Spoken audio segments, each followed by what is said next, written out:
Oh, what's real good, ladies and gentlemen?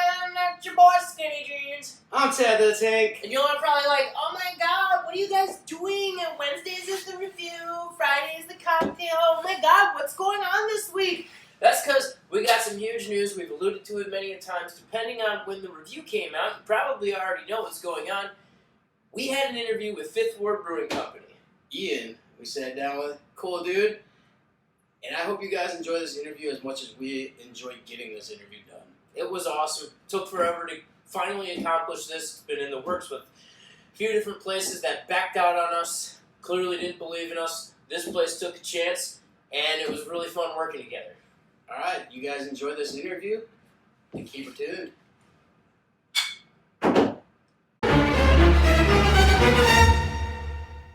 What's up, guys? We're here with Fifth Ward Brewing. I'm Ted the Tank. Skinny Jeans. You want to introduce yourself? I'm Ian from And Fifth Ward.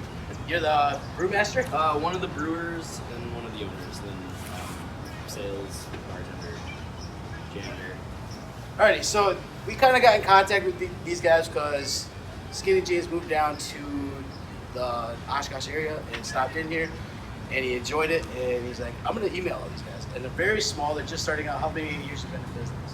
Just under 2 years and 8 months. And you guys are actually a pretty nice facility. It's pretty big, actually. How many barrels do you guys brew a year? So our last year, our first full calendar year was 495 full barrels. We're hoping this year we'll reach just about 6. I think we're on pace for it. And our system, the way it is set up right now, is fit for about 750. Okay. Alright, so that's a little bit more than a nano, right? Yeah. The nano's 5 or under, and then Yep. you guys are just... Yeah, so our system itself is it's an oversized 10 barrel. So we typically yield between 11 and 14 barrels. All right. What we're making. What do you guys have for, like, future sustainability and stuff to, like, keep growing? Well, just in terms of like growth, I guess on the business side, we're looking more towards distribution. That was sort of, from the beginning, we always wanted to be a regionally distributing brewery was sort of the goal. We think of like Oso and Still Needs a great example, Badger State. Some of those, not huge breweries, but ones that can sustain. Definitely up and coming where they can... Yeah, for sure. And obviously Wisconsin kind of booming, beer scene or whatever. So we're finding it's a little bit tougher to get out there, but really hit the pavement and make ground is kind of the way we're going to do it. Kind of get word of mouth out right now. Yeah, exactly. We're just getting I can tell you from the beginning, we opened up and we really started distributing right away. It wasn't until about maybe 6-8 months ago that we really started to get some traction and people are seeing the beers out there, and most importantly, people are asking for the beer at bars and restaurants and things like that. So that's I've definitely asked. Ruby Owl up the street, I've asked if they had any beer on tap. So, like, what do you guys, like, how do you guys determine what beers you're going to brew? Well, so my partner Zach and I, basically in a past life, we ran kitchens locally here in Oshkosh. One specifically. So ties to the culinary. Yeah, that's the same way I am with my brewing. Is I relate my culinary to what I want to Yeah, do. Like, for it's all about sure. flavor. Like, So yeah, we were Dublin's Irish Pub. We were on the west side of town. We were both at that kitchen. I was there for about 7.5 years. Zach was there for about 5. He has his culinary apprenticeship from Fox Valley Tech. oh, So that was always a big sort of driver for the way we design our beers. And then kind of just whatever's hot, you got to stay relevant. So obviously with hazy IPAs, things like that. It's stuff that we like to drink as well. We're not just doing it just to eat. so you're basically taking the trends and then you're going to add your Yeah, flavors into it or right, whatever. and things we really like to drink. Obviously, right now I'm drinking Ride Fasting Chances. It's just one of our IPAs. It was actually a collaboration beer we did last year with Winnebago Bicycle here in downtown Oshkosh. Ride Fasting Chances is sort of their motto. We took that, basically made, last year was more of a session IPA. This year we boosted the alcohol just a little bit, think we can get a little bit better flavor out of it. As well as just all the hopping techniques and the things that we've sort of learned through, hazy IPAs and beer IPAs and things like that. This beer.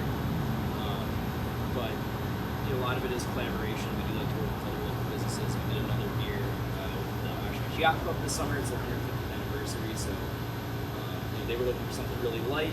We drink a lot of Miller High Life when we're not at work. We take camps. Yeah, so we basically worked hard on our pilot system. We have a little half-barrel pilot system, trying to figure out how to make something as close to Miller High Life as we could without making Miller High Life. And on that end too, we don't make lagers or anything yet. We just don't have the tank capacity for it.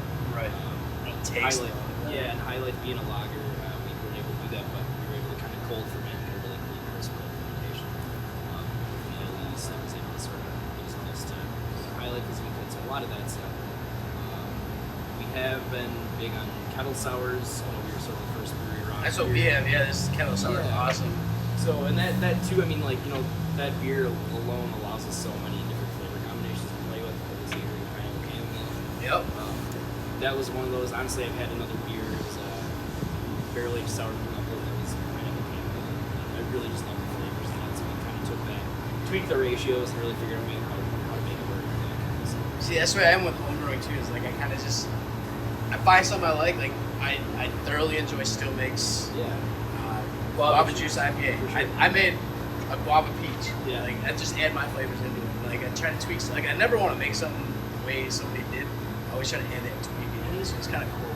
Yeah, and we actually do. So like for our anniversary party last year, our first year anniversary, we brewed a beer called Two Man Job. It's an Imperial Oatmeal Stout, and we have these like big 23-gallon yeast brinks, is what they're called. Basically, they're just used to store yeast, but we use them for. They look like giant kegs. We basically fill them up with beer, and then they have a big opening on the top where we put things into it. So for our anniversary party, we had I think 7 or 8 different versions of that stout.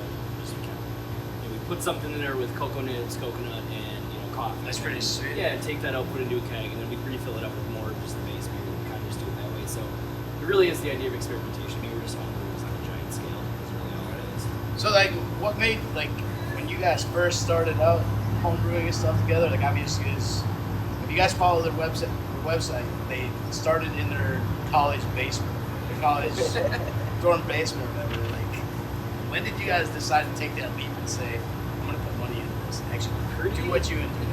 Pretty naively, like right off the bat. We believe it or not, I believe that because I just like I started out. I had a pot on my stove, made a big mess, and like, oh screw this! This is too much work. I'm doing it bigger. Yeah, well, yeah.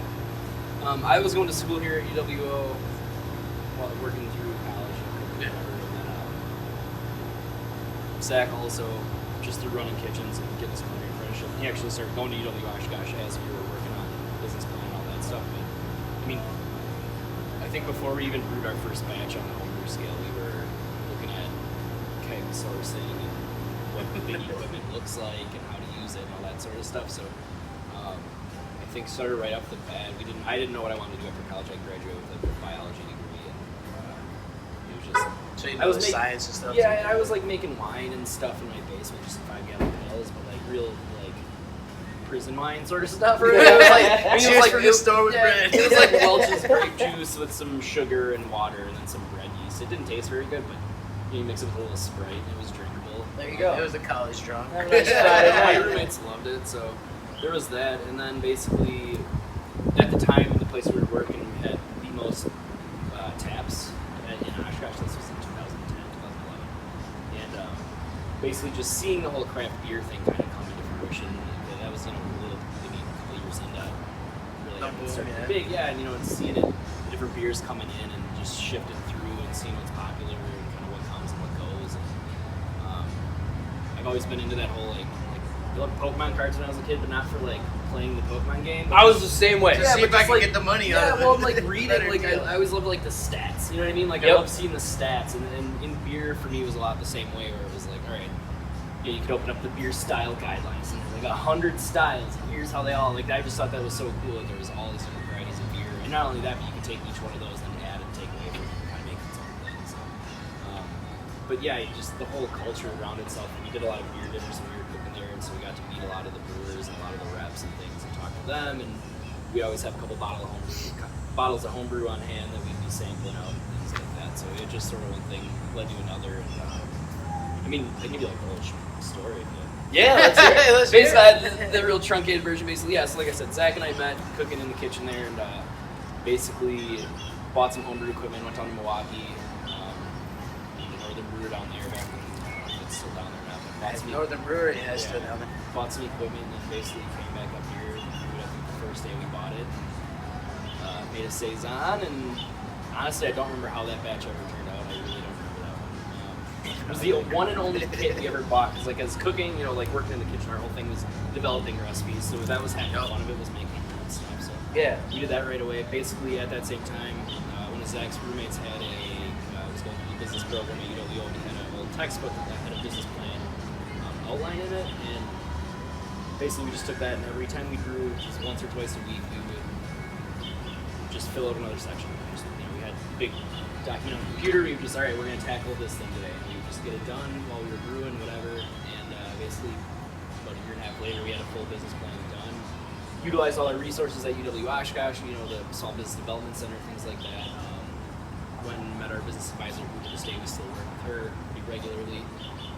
She introduced us to a banker, and he kind of told us, we looked at the plan. He goes, all right, well, here's what you need to do then in order to actually go to be able to go to any bank and get money. And it's the whole. We literally, had the whole place down to the $100. You got to figure out truly what's it going to take. Yeah, So getting all the numbers together, we spent about another 9 months to a year doing all that, and then once we had that figured out, we were able to then go get investors. We knew how much it was going to cost, so we were able to figure out, all right, how much we're going to ask for, what does our bank loan need to look like, and things like that. We met our third partner, Maurice Bergland, who recently just retired actually, so he's going to be helping out with us a lot here now, but he's sort of, like I said, became our third partner. He's able to facilitate the property and everything like that. So he does more like the front end, probably. You guys do the behind the scenes. Yeah, we're gonna put him to work here in the next couple months. He's got some free time, so we told him you take a month or two off after work, and we're gonna hit you hard. just find a place for everybody. And then basically, we found this property very early on while we were looking, and we kind of overlooked it, and had actually then found a different one over on Oregon Street, that same side of the river, south side here, and basically went through all the city approvals and everything with it, and then found out through our contractor, it was just like, once we actually ran the numbers, it was going to be way too expensive. There was apartments we didn't want to deal with and things like that, like the second story and stuff. So we came back to this place, and it just worked out the way we needed it to in terms of space and in terms of the setup and everything at spot for a nice, fairly large tap room and room to grow as we kind of keep expanding and things like that. Right. I got one question. Do you know anything behind like the original name of why they call it Fifth Ward? Yeah. So like back before you guys even owned it, it used to be back in the 1800s or whatever. They used to do the old style brewing. So like yeah, old world basically whatever. the house that we learned to homebrew in, 842 Prospect Ave, right on the campus of UWO. If you look at any of the old maps of Oshkosh, it's broken up into wards. And basically, where UWO sits now is the original Fifth Ward of Oshkosh. But back in the late 1800s, the 1880s, 1890s, there was a brewery called the Fifth Ward Brewery, and it was basically on the corner of High and Vine Street, which is like right on one corner of the campus. So basically, when we were learning to brew, little did we know we were literally 2 blocks away from the original Fifth Ward Brewery, and then this is before we had a name. And then as we kind of started, thinking of ideas or whatever, it was just we wanted to be able to bring the brewing history of Oshkosh kind of forward and have people be aware of that, but without being That's smart. It's definitely local related. Yeah, for sure. And it's a good story or whatever, and it really is sort of this idea of breaking the brewing history of Oshkosh into the future into what it is now. There was like breweries in the city or something like that. I mean, there was a ton. Obviously, pre-prohibition. Right. Each one served a different neighborhood, a different class. Like they would hand out beer to like local workers. Yeah, for sure. It was. I mean, where the original Fifth Ward Brewery was, it was like all the sawmill guys from the main lumber mill would come down, and that was their sort of spot. So you definitely gave me some knowledge here. I'm like, oh, Fifth Ward is a psych ward. That's honestly what I thought of. Like, and I pulled up, I'm like, this ain't a psych ward building at all. It's either that or we've been, like if we're down in Milwaukee for like festivals and stuff, or people up here from Milwaukee, like, oh yeah, like, so you guys from Milwaukee originally? Like the whole Fifth Ward. Right. Yeah. No, but I'll take it, sure. Like, whatever. That's great. You got any questions for Yeah, him? so as far as brewing goes, not to be all generic with the least favorite and most favorite type of beer, but what my question is, when you brew your least favorite type of beer, how do you know that people are going to like it? I've always wondered that when breweries just say, like, I hate Pilsners. Yeah. I can't stand Pilsners. Yeah. But when somebody say, if I were to brew a Pilsner, I don't know how the hell I would know that it tastes good. Yeah. I guess I don't necessarily have a favorite or least favorite style per se. I think there's a time and place for everything. I know what you mean, and I think, each beer style itself has sort of like guidelines, right? Like, Right. whatever, they use, like the BJCP, Beer Judging Certification Program guidelines for styles, like they have specific guidelines, but in terms of like flavor, it's just basically, we've done a lot of like sensory analysis stuff, where, we've gotten kits where it's like the off flavor kit for beers, and so we're well aware, we're sort of finely tuned our palates to be able to recognize these off flavors and these things that would be considered bad in a beer. Yeah. We also have 22 lines that we can play with, so like I said, we don't do any lagers or anything, so we're not doing Pilsners or, Oktoberfest or anything like that yet. I'd love to, but In the future. yeah, and like we're not known for our hazy IPAs. We're not known, like there's nothing specific. I don't necessarily think that we're sort of pigeonholing ourselves into in any way. So it allows us a lot of flexibility to kind of brew with the seasons and brew with sort of what our tastes are feeling and Just keeping that whole homebrew thing going, like yeah, exactly. like right now it's strawberry cherry. Like right. as a home brewer, I plan on doing that this week, and I want to make a beer. Like I want to do some kettle sours. With it. For sure. Well, yeah, and like so, Whatever's local. for example, like the kettle sour thing too. It's like, well, all right, we can, like come fall, it's like, all right, I'm thinking, I've kind of thrown around the ideas of like a cranberry orange kettle sour or something like that, kind of like reminiscent of like something a little more fall-y, That would be good. Like an apple cinnamon. I've been sort of playing with a little bit like spicing and things like that in some kettle sours. I've had like a blueberry cobbler kettle sour that just blew my mind. That shit sounds really That sounds it amazing. It was from a brewery down in Milwaukee, and like so I came back here. We had some kettle sour blondes, so we'll brew a big batch of this kettle sour, and then before we put the fruit in it, before we carbonate it, we fill a bunch out into kegs, so it just like sits there uncarbonated. just the whatever. base. Yep. And then as we want to mess around, like I said, we have that big keg. Basically, we'll just empty a half barrel into that big keg, and then we know too it's great for scaling out because we know there's exactly a half barrel of beer in there, so I can measure out, make sure I write down whatever we're putting, 10 pounds of cherry puree, 5 pounds of raspberry puree, whatever, in there. Basically, so when we go to scale up to, 12 barrels or whatever we are, I just times 24, that way, in terms of just flavor and everything. But like I said, tomorrow we're gonna be bringing out raspberry lemonade, just kind of great. This heat, Oh, that's great summer. the hottest day of the year tomorrow Yeah, too. exactly. So perfect time to sort of release just, it. playing with what we have available. What are we looking at, 104 tomorrow? 110. 110? With the index? Oh, man.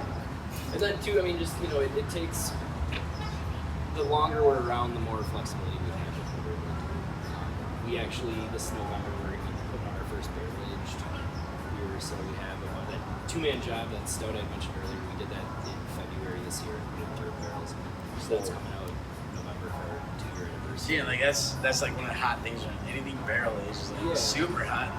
What do you guys do to keep up with the trends? Because I feel like everything starts on either coast. For sure. So being in Wisconsin right in the middle is like got to be the biggest pain in the ass to try to keep up with everything that the other side of the country on When both I was in sides is doing. Colorado, it's totally different vibes out there than it was for here. sure. And like It's a much faster pace and things are constantly moving and changing, and we're seeing beers out there that I'm like, and then coming back from Colorado, because I went out and visited him when he was at work, and it was like some of the stuff finally caught up out here, and I was like, man, wait a minute. Yeah, well, it's like I definitely see myself as being like in the beer scene. Yeah. Like I still go to breweries as much as I can. I'm going to Minneapolis next week, and I've got like a list of 10 breweries that I'm going to already. It's like We try to hit breweries anywhere we can try. this is like what I do anyways. So, Right. so I guess in terms of that, it's like you got to be aware of what your competitors and what the other breweries around you are doing. I know we do focus a lot on that. We try and be sort of, I think we do this well too. So we sort of have kind of some of the stuff can be a little bit out there. Like with our, for example, like one of our best sellers, honestly, up until we put our hazy IPA out, was Comey Crocus, our year-round honey wheat, but we use saffron in it. yeah. It stays hazy. It's not like a dry, crisp, easy drinking wheat. It is easy drinking, but it's like it's not what you expect from like just a light Yeah. wheat beer. It's got a lot of body to it. It's got some flavor to it. It's still really drinkable. So just big flavors, but maintain drinkability. absolutely. We just did a homebrew. Well, you were out in Colorado and you kind of turned the whole homebrew competition up in Green Bay on me. And I had never done any homebrewing before, so I got a hold of a couple buddies that had done some homebrewing, and we threw together, what was it, a brown ale? Yeah. And it turned out really good. I thought it tasted really well. We just didn't have like all of our boxes checked as far as, you know, Being able to ABV scale up. and- Yeah, for sure. Is that copper state? Oh, yeah. But the beer that ended up winning, I think they just tapped it this week. It's actually tomorrow they tap it. Okay. Yeah, it was like a Beat Saison. beet saison. And crazy. he didn't have enough for everyone to try it. And I'm anxious to get up there and be like, what in the world does this even taste like? Because it doesn't sound good at all. You know, he took the competition with like probably like 15 people in it. So. Yeah, no, I mean, that's one of those things though. It's like, I mean, we're still learning that too. You know, we're using new ingredients and new fruits. You know, we use mostly purees for our fruit additions, just because they're easier to use, and we tend to not ferment out those fruits either. We'll, like for our kettle sour, we'll brew it, ferment it out, transfer it to a separate fermenter off the yeast, and then basically put all the fruit into it then. So like we're basically. So in your secondary fermenter, basically you're. Yeah, but it doesn't actually go through a secondary fermentation. I mean, it doesn't drop any lower or anything. It just we're essentially basically adding flavor. Adding fruit puree. Yeah, I mean, with that one, same thing, like camping flour, pineapple puree. Which in terms of like, you can start out, in the morning with a sour blonde ale, and then by the afternoon you got it finished. Right. Whatever, like it's Right. that sort of way. It's just kind of tasting along the way. I don't think there's any more less difficult to it. Just a lot of experimenting. Yeah, exactly. And like same thing, like learning the base beer, kind of what pairs well with it and that sort of stuff. And it goes like with any of our beers. I know now berry, peach, those sort of like subtle flavors are more, suited for like wheat beers and things that aren't really acidic and already have a ton of flavor on top of it. So like, what do you guys do? Like, we were talking before we started shooting and stuff, like for entertainment and stuff to get people in, Yeah. like to draw that crowd into quotation beers and stuff. So this summer we've been huge on live music. We've been doing a lot of outdoor events, as much as we can, as long as the rain's not holding us back. But basically, yeah, booking live music, trying to do it every other weekend at least. Through this summer, first Wednesday of each month, we're running month-long bag toss leagues, things like that. Once it gets colder, we're going to shift that over to like cribbage leagues, which went over really well last winter. I've been on both of those. Yeah, You it's live a down little- here too, so. Right, Yeah. yeah, and like just basically just trying to fill the tap room and interesting things. I know with some plans for like a tie-dye day this summer. I'm not sure if it's actually very cool. Just some things like that where we buy a shirt, tie-dye, or tie-dye shirt. Yeah. So it just That'd be pretty sweet. yeah, and actually Different. I haven't seen anybody do that. yeah, come October, I know we're doing stand-up comedy first Friday of every month through January. Trying to just utilize the space and build a reputation as a venue. Right. But you guys have this is a pretty big spot Yeah, we outside. have plenty of space. Plenty of room. For sure. Not just a place where we Right. But it should be. and we've done a really great job, like getting regulars and maintaining those regulars. That's huge because they're gonna spread the word eventually too. Right. Just word of mouth will grow everything. Yeah, they'll find Customers are their some friends local will. salespeople. So. Yeah, they'll find out why their friends aren't hanging out with them, but they're always in the same spot every night. Seriously. That's Yeah. what's up. I don't really have any other I questions. think, real quick, I guess, what's your biggest gripe about the craft beer industry? We talked a little bit about Yeah. big beer, and what was our biggest gripe? Is basically beer Ours snobs. is beer snobs and sellouts. Like I want to get into the brewing game just because I'm passionate. Yeah, It's something I want to do.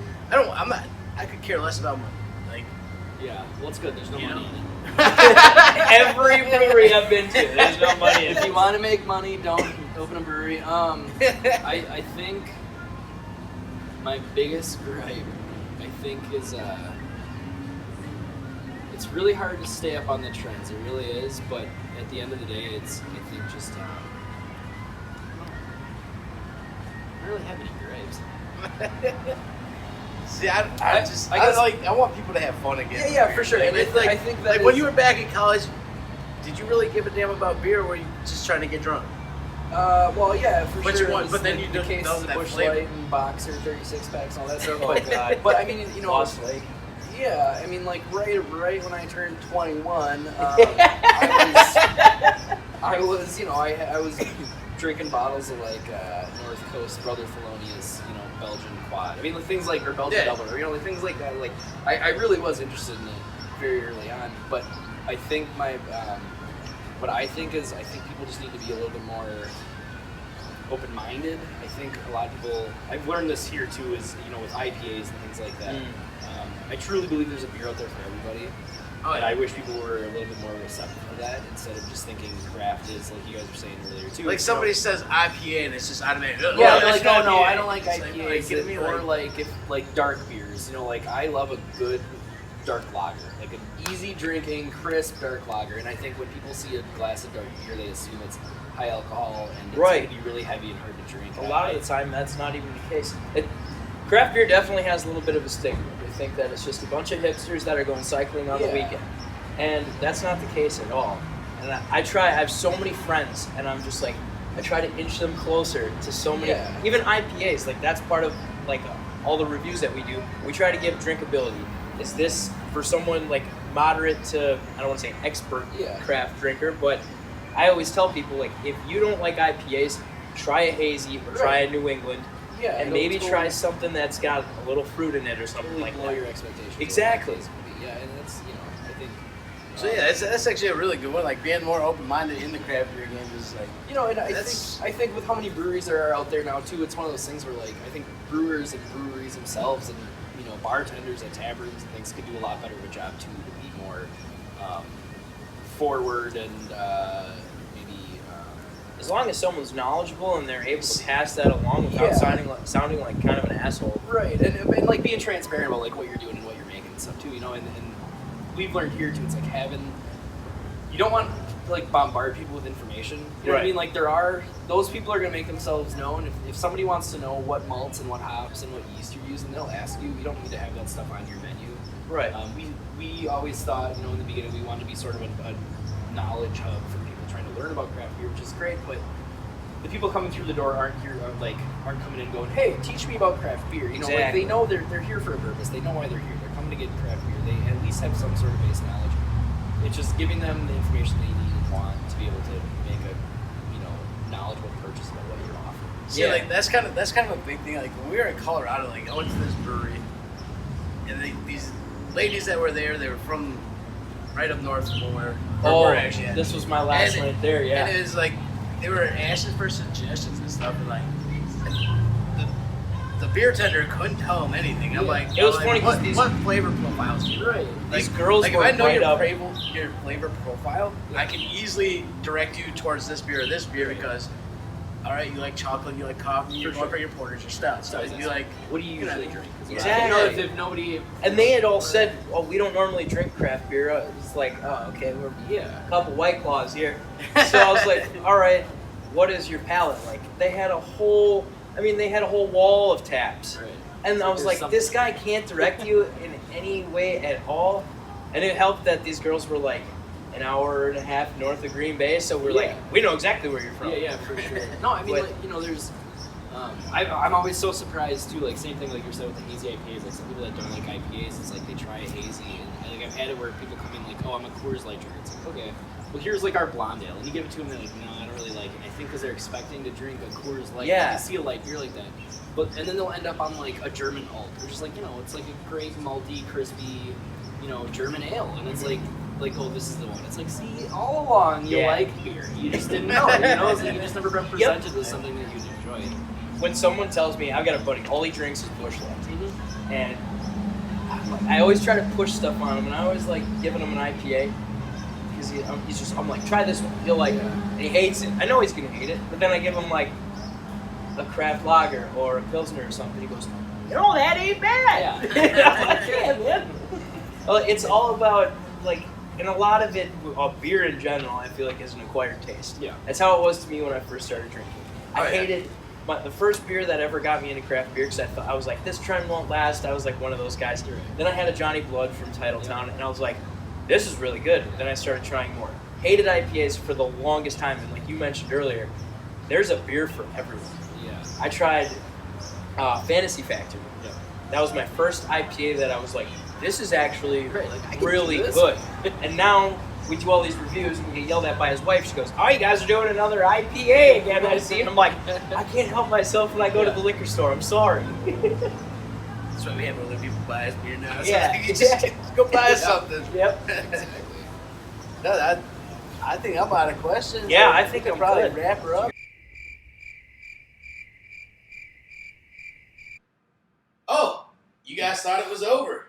Well, here's your surprise. Here's the hook at the end.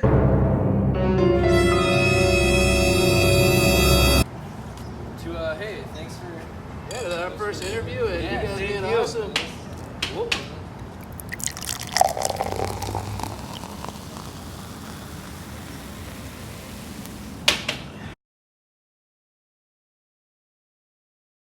What is up, guys? You guys just witnessed history In the making. in the making. I hope you guys enjoyed the interview with Ian from Fifth Ward Brewing. It was an honor. It was a pleasure to be in the confines of their space and let us just kind of meander around, drink all their beer, and more than gracious with their time. Get behind the scenes of what they actually do there. It's Yeah. pretty sweet. I hope you guys enjoyed it like thoroughly. It's something we've been working on very hard. And give us some feedback. Like, if you guys like it, I know editing's a little bit off. We're working on it. We're gonna get there. It's tough. Promise. We're just a couple of idiots that decided to do a YouTube channel and We're learning. realized we're a little bit in over our heads when it comes to making shit look nice. But we got it done. Hopefully Fifth Ward appreciates what we got going for them. Gets them a little bit of publicity. Yeah. So Make sure you guys go hit up all of their social media as well as ours. They were, without them, this was nothing. Seriously, I know it sounds stupid, but we had reached out to a dozen breweries in our area. We got feedback from 3 of them, and they were the only ones that said, yes, we would really like to do this. You guys seem cool. We think we'd get along. This could be a lot of fun. without hesitation too, is like Right. immediately almost a response. Like A it was very awesome. quick response. They were awesome. It was really cool working with them. I hope that if we do this again in the future with another brewery, that they're just as cool and just as willing and eager to sit down with us, because everyone's got a story to tell, and everyone's is different, and they were willing to sit down and tell us theirs, and I couldn't be more I'm blown away. gracious. It was Yeah. awesome. So without further ado, let's end this video. Yeah. To a humbling experience. Cheers. Keep it tuned.